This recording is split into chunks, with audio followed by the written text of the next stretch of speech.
Norman James was a big guy. He was loud, bombastic, and that's the way he taught. So Christine and I were sitting in class, and Norman came walking in, and he shouted, he just looked at the class and he just said, "Poetry!" And that was... And you fell in love with everything. That was the way the whole class went. Uh-huh. You know, that's the way he talked, that's the way he taught. And at one point, we were kidding around, and Christine convinced me that I should get rid of red hair. She said red hair looks stupid, and you should dye your hair black. So I dyed my hair black. This is your freshman year? Freshman year. Okay. And unfortunately, when you dye red hair black, it turns purple. So well, nowadays that would be perfect. That would be in. You're ahead of your time, Dr. So Kabat. a couple of months into my career at Washington College, I came into Dr. James' class with purple hair, and we were all sitting down, and I was like this, and all of a sudden, right in the middle, he stops and he goes, "Kabat! Kabat, what happened to your hair?" And so that was my life at Washington College for a while. But at that time, I was already friendly with two of the people I think were the greatest teachers in the history of Washington College. And you wouldn't know them. Let's the first was Esther Dillon, who was the chair of the modern language department, and a brilliant, brilliant scholar. And the other was Gerda Blumenthal.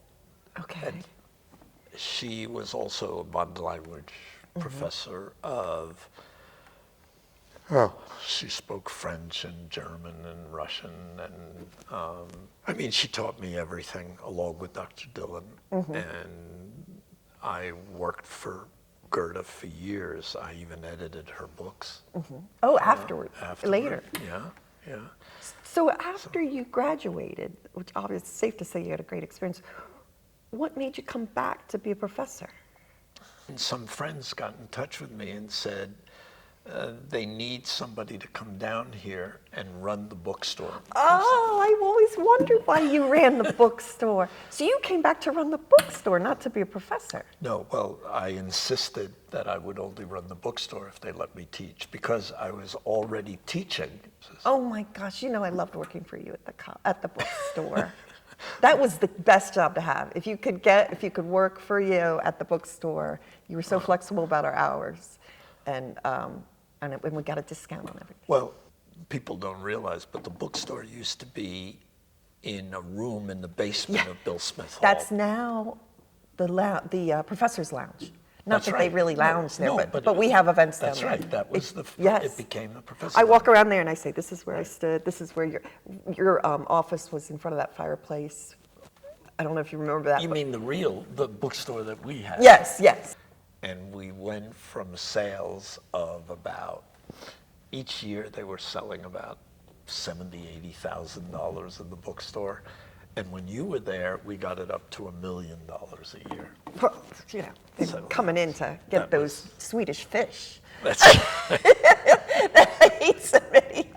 That's it. You would also let me have unlimited Swedish fish while I was working. But the idea was that, you know, those were still the times when people were enthusiastic about books. So you really made it the bookstore. Yeah, it was exciting to come back here. And we started the humanities program, which Fanny I'm a humanities major. First my major. Yeah. Fanny Haba is the only person who took every course I ever taught. I took at everything. Washington College. And the reason we're in here is my favorite course was film. My favorite class ever. And you even let me take it again. I took a kind of a different version of it. And I would, you know, we would sit here, I would have my M&Ms and my Coke, and I watched every movie 3 times. And I learned... And you were the only one. Well, it's the best grade I ever... well, as it Highest turns out, grade you I got. was a visual learner. You know, I had a hard time with lectures and maybe always keeping up with the reading. But if you presented it to me on the screen, You could see it. could so get, and then I loved your tests because they were going to be like, oh, I hope I saw everything he saw that in it. But I love that class. So when you came back here, are you the reason there was a film class? Yeah. So you started started, film class. Yeah. And I had to go, and we had to get the other professors to agree that we could have a film course. But I had become chair of humanities, so then I put that in humanities. The chair of the English department was a woman named Dr. Nancy Tatum. And each year I would throw a party, for just one big party for faculty and students. And Nancy Tatum had a couple of drinks and then came over to me and said, "Do not teach Beowulf. You should never teach Beowulf. That Beowulf is mine. It's part of English literature." So was there not a humanities major before you? No. So you brought there are so many humanities majors now. You know, so my youngest, Really? Oh yeah, and my youngest daughter was a humanities major. She had no idea I was a humanities major. She chose it on her own. She loves philosophy and art history, and she just got her master's at NYU. And she At my school. Yeah, but yeah, and I worked for another man, Mike Buccino, at class of '99, I think he was a humanities major. And you know, I see all the time Pat Starkey, or Pat Verviers. Yeah. She was a humanities. I remember. But of course, like I said, I see Missy Combs. But no, it's a big. I think it's the epitome of a liberal arts degree. So you've been here at the college in the 50s, the 60s, the 70s, the 80s. 80s. I left in 1990. 1990. So looking back over all, you've seen it all.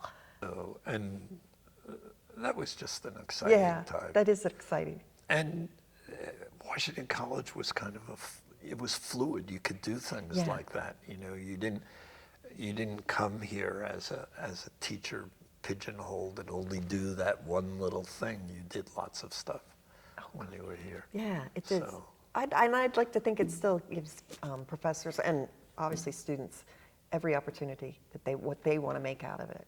Yeah, and I think many students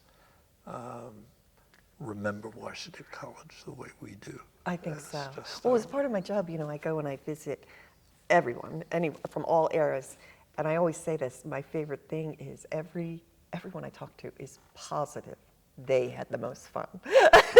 We, you know, people from the 60s, we had the most fun. And, you know, I have daughters who went here, and they made a lot of it too. and a lot of the teachers, Yeah. we all, if we had children at the time, we sent them here. This is quite a place. It really is. And you could get an education here, and you could actually get a really fine education. Mm-hmm. And in those days, it was hard to know that, because Washington College wasn't well known. No. And so you kind of found Washington College. Mm-hmm.